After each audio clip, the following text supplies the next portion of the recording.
সাতক্ষীরার ভোমরা শুল্ক স্টেশনে কাস্টমস হাউজের কার্যক্রম শুরু হলেও অবকাঠামো উন্নয়ন না হয় পড়ে আছে অযত্ন অবহেলায়। এ বিষয়ে বিস্তারিত জানাতে ভোমরা বন্দরে আছেন সহকর্মী মমতাজ আহমেদ বাপি। সরাসরি যুক্ত হচ্ছে তার সঙ্গে।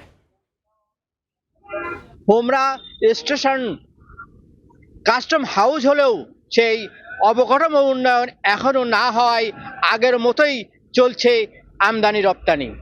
বিশেষ করে কাস্টম কর্তৃপক্ষ বলছে যে আমাদের সকল পণ্যই আমদানি রপ্তানির অনুমতি আছে, তবে বন্দর কর্তৃপক্ষ এখনো পর্যন্ত কোনো অবকাঠামো উন্নয়ন হয়নি।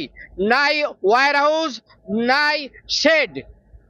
যে শেডটি এক যুগ আগে নির্মাণ করা হয়েছিল সেই শেডটিও আজ চাল নাই। নাই ওয়্যার হাউসের মাল রাখার ব্যবস্থা।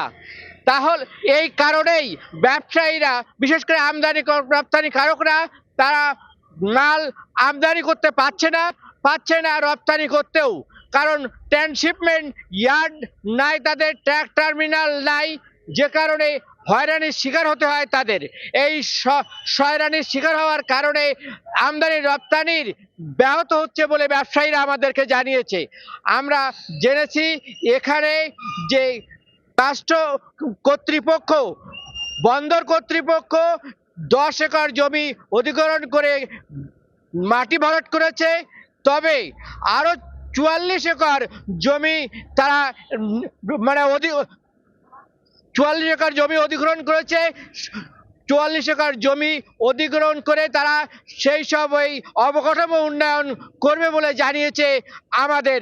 আমরা বলতে পারি, এটাই জানাতে পারি যে এই কাস্টম অবকাঠামো উন্নয়ন হলে এখানকার রাজস্ব বাড়বে ব্যবসায়ী পরিধি। এই ছিল সাতক্ষীরার কাস্টম হাউস থেকে সর্বশেষ।